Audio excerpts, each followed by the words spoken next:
Well, the garden came about the day after I buried Jared.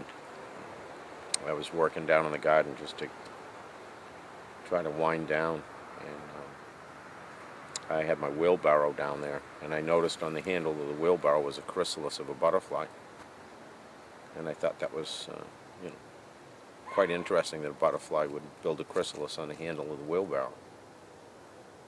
But when the day was over, I went in the house and left the wheelbarrow by the garden.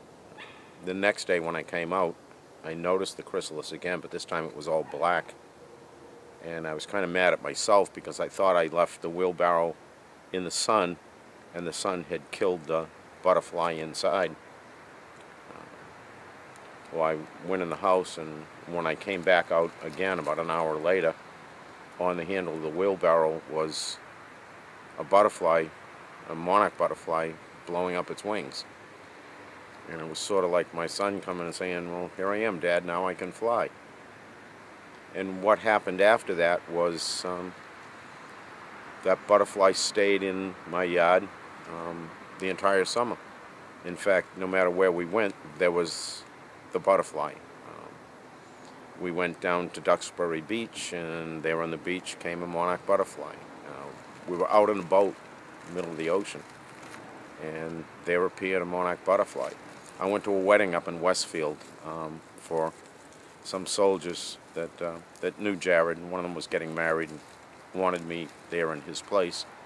The wedding was held outdoors in a rose garden, and son of a gun if the monarch butterfly didn't show up. So it was basically all summer long, everywhere we went was a monarch butterfly. So we decided to create this butterfly garden for him. My family gave me a nice granite bench, and it just fit nicely into the garden, and we've maintained it ever since. The phone call came Tuesday evening at 5:10 from President Obama, basically congratulating and offering his condolences and the pride of the nation and his pride in my son and his accomplishments. So it was very nice to get a call directly from the president and talk to him directly. I was very surprised that it came directly from him. It's 3,648, and I think my son is 3,649th, since it was first inaugurated in the Civil War by President Lincoln at that time. And coincidentally and very strangely, the local newspaper, the Raynham Call, their weekly edition came out this week with a picture of Raynham's first and only Medal of Honor winner, a soldier by the name of Anderson, who was killed in 1863 in the Civil War. So it was amazing. Yeah, his statue adorns our library lawn up at the Four Corners in town. Remember back, I know I was asked by the Raynham Youth Baseball and Softball Association to throw at the first pitch at their opening ceremonies, which was really, really nice. And then one of the directors of the Raynham Youth Baseball and Softball Association, Eric Wensley, phenomenal guy. He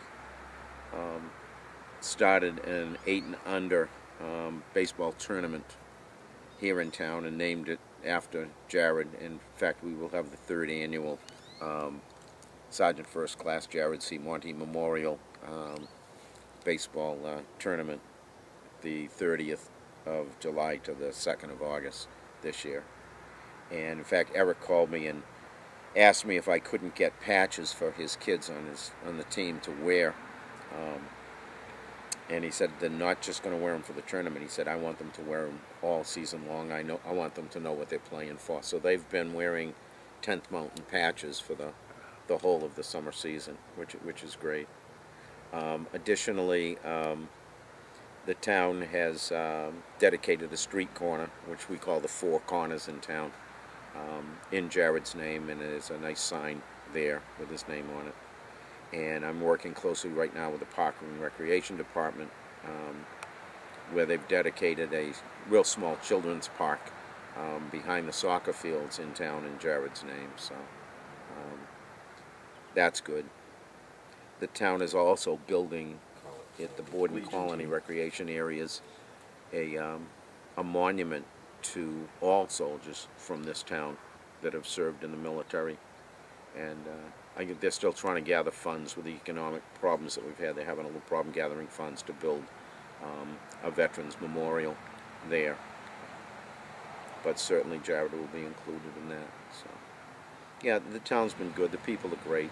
You know, it's a small town, and you pretty much get to know everybody. So that's a nice thing. I'm waiting for a call now from the White House to, you know, work out schedules with them and arrange times that are appropriate for both the President, Congress, and our family.